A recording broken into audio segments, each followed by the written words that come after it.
The Crimson Fleet arrives. Dr. Sarah Chen pressed her palm against the observation deck's cold metal railing as she watched the twin suns of Kepler 442 paint the horizon in brilliant orange and gold. The research station hummed quietly around her, a testament to human engineering nestled on the surface of what might become humanity's newest colony world. For 3 years, she had led the small team of scientists studying this distant planet, cataloging its potential for human habitation. The work was slow but rewarding, each discovery bringing them closer to understanding whether this world could support the millions of humans eager to leave Earth's overcrowded cities behind. The morning had started like any other. Her team of 12 researchers had been analyzing soil samples from the planet's southern continent when the first anomaly appeared on their long-range sensors. What began as a small blip on the edge of their detection range quickly multiplied into something that made Sarah's blood run cold. "Dr. Chen, you need to see this immediately," called Lieutenant Tom Rodriguez from the communications station. His voice carried an urgency that made everyone in the research lab stop what they were doing. Sarah hurried over, her boots clicking against the metal floor as she crossed the compact space that served as both laboratory and command center. The main display screen showed a 3-dimensional map of the local star system. What Sarah saw made her step backward in shock. Hundreds of red dots were moving through space toward their position, each one representing a vessel larger than anything in the human fleet. The ships moved in perfect formation, their approach calculated and deliberate. "How long until they reach us?" Sarah asked, her scientific mind already working to process the implications of what she was seeing. "At their current speed, approximately 6 hours," Tom replied, his fingers dancing across the control panel as he refined the sensor readings. "Dr. Chen, these ships are massive. Our computers estimate the largest ones are over 3 kilometers long." Sarah felt her heart rate increase. The largest human vessels, the colony ships that had brought them to this distant world, were barely 400 meters in length. Whatever was approaching them represented a level of technology that humanity had never encountered. "Send an immediate message to Earth Command," Sarah ordered. "Priority Alpha. Tell them we have contact with what appears to be an alien fleet. Include all sensor data and our current position." As Tom began composing the message, Sarah gathered her team around the central table. The 12 researchers and technicians who made up the Kepler 442 bits research station represented some of Earth's brightest minds, but none of them had trained for this moment. They were scientists, not soldiers, and their small station had minimal defensive capabilities. "Everyone listen carefully," Sarah began, her voice steady despite the fear growing in her chest. "We're about to make first contact with an alien species. This is the moment humanity has been preparing for since we first looked up at the stars. We need to stay calm, follow protocols, and remember that we represent all of humanity." Dr. James Wright, the station's xenobiologist, raised his hand. "What if they're hostile? Our communication attempts might be seen as aggressive." "We have to try," Sarah replied. "The alternative is to sit here in silence and hope they pass us by. I don't think that's going to happen." 3 hours later, the alien fleet had closed to within visual range. The research station's external cameras showed ships that defied human understanding of space travel. The vessels were dark red, almost the color of dried blood, with smooth curves and organic shapes that seemed to flow like liquid metal. Strange lights pulsed along their hulls in patterns that suggested either advanced technology or something far more mysterious. The largest ship, a massive dreadnought that dwarfed even the biggest human space stations, positioned itself directly above the research facility. Its shadow fell across the planet's surface like a dark omen. Sarah watched through the observation windows as smaller ships spread out across the sky, surrounding not just their research station, but the 3 human colonies that had been established on nearby continents. "Dr. Chen," Tom called out, his voice tight with tension. "I'm receiving a transmission. It's coming from the big ship." Sarah nodded, her mouth dry with anticipation. put it through. The main screen flickered and then displayed an image that would be burned into Sarah's memory forever. The alien that appeared before them was unlike anything from Earth's evolutionary history. Standing nearly 3 meters tall, the creature had 4 arms arranged symmetrically around a powerful torso. Its skin was a deep purple color with silver markings that seemed to shift and change as it moved. Most striking were its eyes, large, multifaceted organs that reflected light like polished gems. When the alien spoke, its voice was deep and resonant, carrying an authority that made Sarah instinctively straighten her posture. More remarkably, it spoke in perfect English. Primitive humans of the third planet, the alien began, its 4 arms moving in complex gestures as it spoke. I am Admiral Zexthera of the Vorthok Empire. You have trespassed upon sacred ground and violated the ancient laws of our people. Sarah stepped forward, her scientific training helping her maintain composure despite the overwhelming nature of the situation. Admiral Zexthera, I am Dr. Sarah Chen, leader of this research station. We come in peace and had no knowledge of your people or your laws. We are explorers and scientists, seeking to understand the universe around us. The alien's multifaceted eyes seemed to focus on her with an intensity that made her skin crawl. Your intentions are irrelevant, human. You have built your settlements upon the burial grounds of the Vorthok ancestors. Your presence here is an abomination that cannot be tolerated. We didn't know, Sarah said, her voice carrying genuine remorse. If we had understood the significance of these sites, we would never have settled here. Perhaps we can find a solution that respects your ancestors while allowing our people to live. Admiral Zexthera's expression, if it could be called that, remained unchanged. There is only one solution. You will evacuate all human presence from this system within 72 of your hours. Any humans remaining after that time will be considered enemies of the Empire and will be destroyed. The transmission ended abruptly, leaving the research station in stunned silence. Sarah looked around at her team, seeing her own shock and fear reflected in their faces. In the space of a few minutes, their scientific mission had become a desperate race for survival. Tom, what's the status on our message to Earth? Sarah asked. Sent 3 hours ago. Given the distance, it will take another 14 hours for the signal to reach Earth Command, and at least that long for any response. Sarah calculated quickly in her head. Even if Earth responded immediately, which was unlikely given the magnitude of the situation, any help would arrive long after the alien deadline had passed. They were on their own. Begin emergency evacuation protocols, Sarah ordered. Contact all 3 colonies and coordinate a simultaneous withdrawal.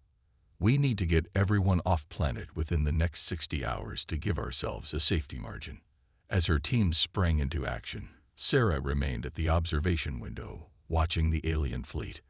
The ships maintained their positions with mechanical precision, their presence a constant reminder of the countdown that had begun. She thought about the families in the colonies, the children who had been born on this world and knew no other home, the researchers who had dedicated years of their lives to studying this planet. The irony wasn't lost on her. Humanity had reached for the stars, driven by curiosity and the desire to explore the unknown. Now that same drive had brought them into conflict with beings whose technology and power seemed beyond human comprehension. The question that haunted her was whether humanity's greatest strength, their adaptability and ingenuity, would be enough to survive what was coming.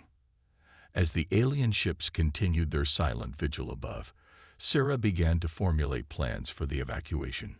She didn't know if they would succeed, but she was determined to save as many lives as possible. The countdown had begun, and with it, humanity's first real test among the stars. The unexpected response. The evacuation proceeded with desperate efficiency. Sarah watched from the research station's command center as transport ships lifted off from the planet's surface, each one carrying hundreds of colonists toward the safety of space. The 3 human settlements had been transformed into organized chaos as families gathered their most precious belongings and prepared to abandon the only homes many of them had ever known. Colony 7 reports full evacuation, announced Lieutenant Rodriguez, his voice hoarse from 18 hours of continuous coordination. That's the last of the civilian population. Only essential personnel remain. Sarah nodded, her eyes focused on the countdown timer she had installed on the main display. 43 hours remained until Admiral Zexthara's deadline. The alien fleet maintained its position above the planet, a constant reminder of the destruction that awaited any humans who remained. Dr. Chen called Dr. Wright from his station. I'm detecting some unusual readings from the alien ships. Their energy signatures are fluctuating in patterns I've never seen before. Before Sarah could respond to investigate, the communication system crackled to life. Tom's eyes widened as he processed the incoming signal. It's from Earth Command, he announced. Priority Alpha response. The main screen flickered and displayed the familiar insignia of Earth's Space Command. General Patricia Harrison appeared, her silver hair and lined face showing the stress of command during humanity's greatest crisis. Dr. Chen, I've received your report about the alien contact. The situation is more complex than you realize. We've been monitoring similar fleets approaching 6 other human colony systems. The Vorthic Empire appears to be making a coordinated move against all human settlements beyond the solar system. Sarah felt her heart sink. The scope of the threat was far greater than she had imagined. General, we have less than 2 days before their deadline. The evacuation is proceeding, but we need immediate assistance. General Harrison's expression was grim but determined. Dr. Chen, I need you to maintain your position and continue monitoring the Vorthic fleet. Do not attempt to engage or provoke them. Help is coming, but it will arrive cutting it close to their deadline. The transmission ended, leaving Sarah with more questions than answers. What help could Earth possibly send that would make a difference against such overwhelming odds? The largest human fleet ever assembled consisted of fewer than 200 ships, and most of those were exploration vessels or cargo haulers, not warships. 24 hours before the Vorthic deadline, Sarah got her answer. The space around Kepler 442 bits suddenly filled with the brilliant flashes of ships emerging from hyperspace. But these weren't the familiar designs of human vessels that Sarah expected. The ships that appeared were sleek and powerful, their hulls gleaming with an advanced metallic alloy that seemed to absorb and reflect light in impossible ways. Tom, are you seeing this? Sarah asked, hardly believing the sensor readings. Yes, ma'am. I'm counting over 400 vessels. They're broadcasting human identification codes, but these ship designs aren't in any database I've ever seen. The largest of the new arrivals was a massive dreadnought that rivaled the Vorthic flagship in size. As Sarah watched, the human fleet spread out in a complex formation that demonstrated tactical sophistication far beyond anything she had witnessed before. A communication channel opened, and Sarah found herself face to face with a man she didn't recognize. He was tall and commanding, with short black hair and eyes that held the intensity of someone who had seen combat. His uniform was human, but the insignia were unfamiliar. Dr. Chen, I am Captain Marcus Rivera of the Terran Defense Fleet. I'm sorry we couldn't arrive sooner, but we've been coordinating responses across 7 star systems simultaneously. Captain Rivera, I've never heard of the Terran Defense Fleet. Where did these ships come from? Marcus smiled grimly. The Defense Fleet has been Earth's best-kept secret for the past 15 years. We've been preparing for this day since we first detected signs of advanced alien civilizations. Your colonies and research stations are our early warning system, and now that warning has saved humanity. Before Sarah could ask more questions, the Vorthic flagship began broadcasting on all frequencies. Admiral Zexthara appeared on screen, his multifaceted eyes now showing what Sarah interpreted as surprise. Unknown human vessels, the alien commander said, his voice carrying less authority than before. You have brought weapons of war to a sacred system. This is a violation of galactic law that demands immediate response. Captain Rivera's image appeared on the same channel. Admiral Zexthara, I am Captain Rivera of the Terran Defense Fleet.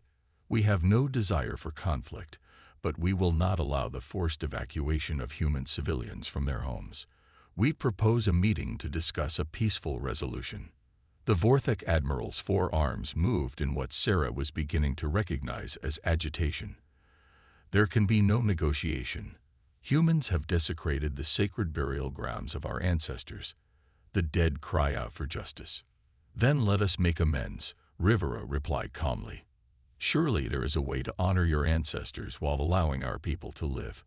We are not your enemies, Admiral. For several long minutes, the two fleets faced each other in tense silence. Sarah could see the weapon systems of both sides charging, preparing for a battle that would determine the future of human expansion into the galaxy. Then Dr. Wright made a discovery that changed everything. Dr. Chen, he called excitedly from his Synorgeology station. I've been analyzing the geological data from the burial sites the Vorthek mentioned. The graves aren't ancient. They're recent, maybe 50 years old at most. Sarah hurried over to examine Wright's findings. The data showed clear evidence of recent burial activity, but the sites were scattered across the planet in patterns that suggested desperate haste rather than careful ceremony. Captain Rivera, Sarah broadcast to the Defense Fleet Commander. I think the Vorthek aren't just protecting ancient burial grounds. These graves are recent. I believe they're refugees, just like us. Rivera's expression changed as he processed this information. Admiral Zexthara, our scientists have analyzed the burial sites. We know these graves are recent. What happened to your people? For the first time since the crisis began, Admiral Zexthara's composure cracked. His multifaceted eyes dimmed, and his forearms moved in what Sarah now recognized as a gesture of deep sorrow. The Devourers came to our home worlds 50 years ago, the alien admiral said, his voice heavy with grief. They consumed everything, leaving nothing but empty space where civilizations once thrived. We are all that remains of the Vorthek Empire, searching for worlds where we can honor our dead and rebuild our civilization. The revelation hit Sarah like a physical blow. The Vorthek weren't conquerors, they were survivors, driven from their homes by some terrible enemy. Their aggression came from desperation, not malice. Admiral, Captain Rivera said, his voice gentler now. We understand loss. Humanity has faced extinction before and survived through cooperation and mutual aid. These worlds are large enough for both our peoples. Let us work together to honor your dead and build a future for the living. Admiral Zexthara was silent for a long moment. Then, slowly, he nodded. Captain Rivera, Dr. Chen, perhaps there is wisdom in your words, but you must understand. The Devourers will come here eventually. They follow the paths of refugees, consuming everything in their wake. If we share this world, we share that danger as well. Captain Rivera's smile was fierce and determined. Admiral, humanity has never run from a fight when our homes and families are threatened. If these Devourers want to threaten human and Vorthek civilians, they'll find out exactly what humans are capable of when we have something worth protecting. As Sarah watched the two fleets move from confrontation to cooperation, she realized that humanity's first contact with alien life had become something much more significant. They hadn't just avoided war, they had found allies in the vast darkness of space, and together, they would face whatever challenges the galaxy had to offer. The evacuation ships returned to the planet's surface, but now they carried both human and Vorthek representatives working together to establish the first truly interspecies colony in human history. The countdown to destruction had become a countdown to a new beginning. Human ingenuity, adaptability, and compassion had once again proven that humanity's greatest strength wasn't their technology or their weapons. It was their ability to turn enemies into allies and strangers into family. The galaxy was vast and full of dangers, but humanity would face them with friends at their side.